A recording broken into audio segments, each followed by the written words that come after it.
Hey, what's poppin'? It's your boy Jay the Comedian. How you doing today? How am I doing? I've been better. Anyway, so today I want to talk to you guys because they've caught the guy who was responsible for all those Kingdom Halls burning down back in 2018. Do y'all remember that? I made a video about it, but I might as well make an update, right? Let go.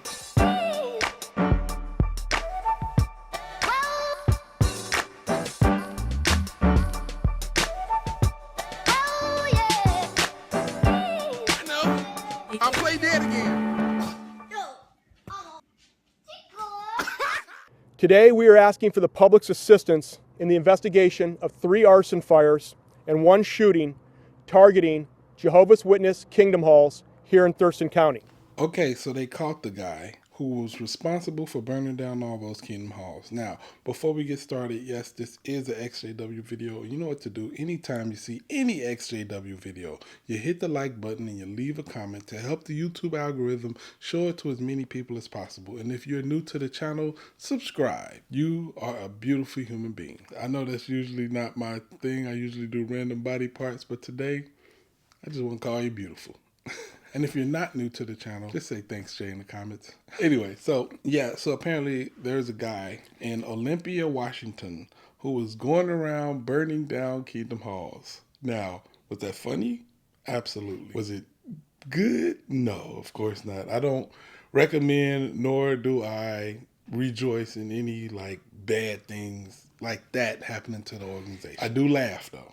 Like because funny is funny. I don't care. You could be a vicious, horrible, like cult that destroys people's human rights, but I think at least I could do is laugh at you when a couple of your buildings burn down. But again, I don't wish any bad things to happen to the Jehovah Witnesses. But now, back to the story. The first thing that I thought was, okay, this guy's probably an ExJw who just got a little bit too excited and went out there and didn't listen to when remember back in the day when the teacher would tell you, when you're angry, we use our words and not our Molotov cocktails. He chose the Molotov cocktails. Or was that only my teacher that did that? I don't know. But yeah, so apparently not at ExJw.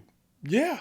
I'm just as shocked as you are. I just knew it was one of us. Well, actually, I was open to like it being like 2 people, either ExJw or somebody who works at night. Ooh, I don't know if you ever been out of field service, but when you ran into somebody who works at night, like it never goes well. You get to knocking on their door, they come down, eyes red as all hell, just what? And you sitting there, hi. I'm glad I was able to wake you up. You want to talk about God and the Bible? And of course they're upset because they're just like, you just woke me up out of my sleep to tell me that you have the truth and I don't. And unless I join your organization, I'm going to be destroyed in a little while. I don't think I'm happy at all. So yeah, I was like, that's the type of person who would be like, okay, you want to do that to me? Where's your Kingdom Hall at? And what is it made out of? Brick or frame? I need to know what type of accelerant I'm going to use. But no, seriously. So yeah, it's just some guy, some random guy. Apparently this guy, his name is Mikey Diamond Starrett.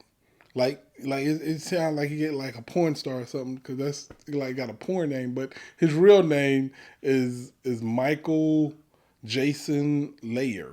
But for some reason, he goes by Mikey Diamond Starrett. It's crazy, but yeah. So apparently this guy, he dated a Jehovah's Witness back in the day, and now he believes that the woman he dated that was a Jehovah's Witness cursed him and her dead relatives were like haunting him or something like that. He denies it all, but that's where he was apparently telling people at the time. And because of that, he had a vendetta against the Jehovah's Witnesses. So he found it okay to go and start fire at multiple Jehovah's Witness locations. Now, after the location caught fire and, they started seeing other Jehovah's Witness organization buildings burning down, it made national news. Everybody was talking about it. It was pretty Like, it was going around the ExJw community heavy because we were like, okay, which one of y'all doing this?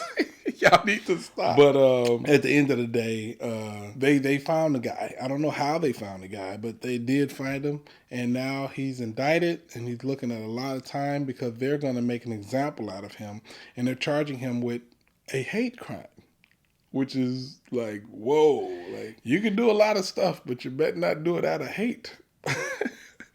For a religious group or sexuality or anything like that, because now you're doing federal time now. So that means he's going to have to do 80% of his time when he gets convicted. Because I don't even know if it's an if, unless they just didn't get the right guy. It sounds like they got the right guy, and he may be in for a long sentence. He was already in jail when they indicted him, so he's like on some other charges unrelated. But yeah, this guy just didn't like the JWs, and he felt like, it was well within their means to burn down the Kingdom Hall. So that's just it's crazy. It is crazy, but it does make me want to just come out and just tell people, like, persecuting the Jehovah Witnesses, that's what they look for. That's what they look for. They want that. They're every day they're looking forward to that. And anything that they can get that's making it seem like, whoa, what we've been told is the truth. Look, they said we'd be persecuted, and look at that. They burned down our Kingdom Hall. Anything that gives them that persecution complex that they're looking for is only going to drive members deeper into the organization. So I always just want to tell ExJWs, if you can, don't do anything that would be looked upon as persecution of the Jehovah Witnesses. That's why I'm personally not a fan of cart crashing and Kingdom Hall crashing. Now, if I ever get like disfellowshipped and I go to the Kingdom Hall, I'm going to definitely throw a party on my way out because they invited me in. And I don't play by their rules. You know what I mean? I'm like, you're disfellowshipped. That to me is like somebody coming up and saying, hey, Jay, tag, you're it. And I'm going to go around my life being like, well, I'm sorry, y'all. I'm it. Like, no, I'm not going to play those games with you. Like, I'm not in that little cult anymore. I'm not doing that stuff no more. You know what I'm saying? Your human rights violations is what you're going to do, and I'm not going to be a knowledgeable participant in it. You know, that's kind of mean. Because when you give the Jehovah Witnesses something, can't you see them now? They just, oh, yes, can you believe it? They burned down our Kingdom Halls. We are being prosecuted. Oh, don't you just love the smell of prosecution in the morning? Jehovah told us this would happen. The best part of waking up is knowing your life sucks. Persecution. The coffee. Man, I should make a cup of coffee called Persecution Coffee. Jehovah Witnesses would buy it off the shelf immediately. So yeah, like the heavy-handed approach of waking up Jehovah Witnesses, to me, that it just doesn't work. It doesn't work, and I don't believe it can work, because anything you do that drives them deeper in is actually, and understandably, the opposite of the effect you want. Like if you're going on a date with somebody and you burp inside the car and then she's about to get in the car and you're like, oh shit, let me fart to cover up the smell of the burp. You're not gonna, you know what I'm saying? It's gonna make it much, much worse. Like now you gotta smell the burp and the fart. It doesn't make the situation better. And doing a heavy-handed approach to your activism is the same way. It's not gonna cause people to leave. It's gonna usually drive them deeper in. Yes, maybe there's a possibility you could, plant that seed in that one person. But as far as the majority, I believe that you would just drive them deeper in. Now, the way to awaken Jehovah Witnesses, in my experience, is to attack their belief system. Because something that they believe in and they put a lot of energy and effort behind that belief is basically like this. I look at it like anything that needs a foundation. The foundation that you build dictate what you can build on top of it.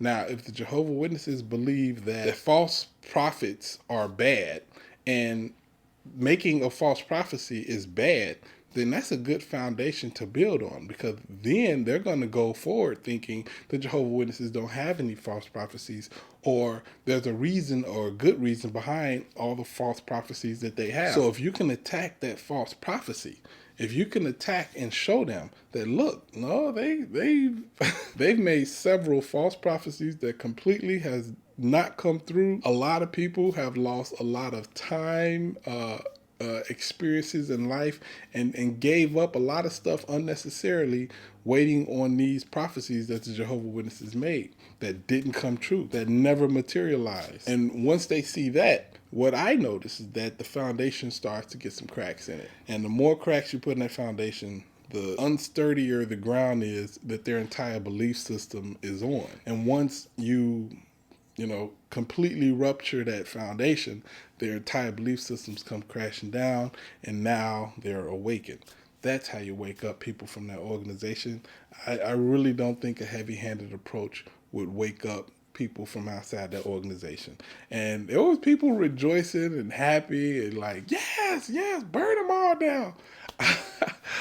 I laughed. I thought it was funny, but I am against any heavy-handed approach to bringing down the organization. I want it brought down via like government law, or just a mass awakening of people through information and through our consistent activism. That's how I want the organization to crumble, and not by some guy with a Molotov cocktail or gasoline just going around setting fires to everything. No, I don't want that at all. That's not how I want to be represented.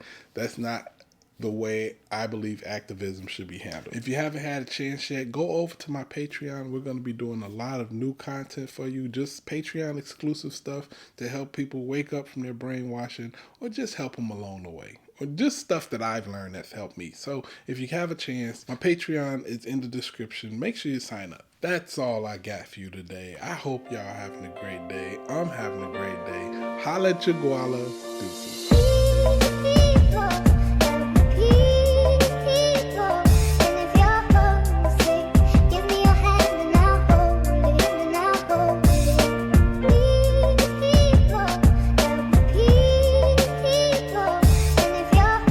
If you're going on a date with somebody and you burp inside the car, and then she's about to get in the car and you're like, oh shit, let me fart to cover up the smell of the burp. You're not gonna, you know what I'm saying? It's gonna make it much, much worse. Like, now you gotta smell the burp and the fart. It doesn't make the situation better.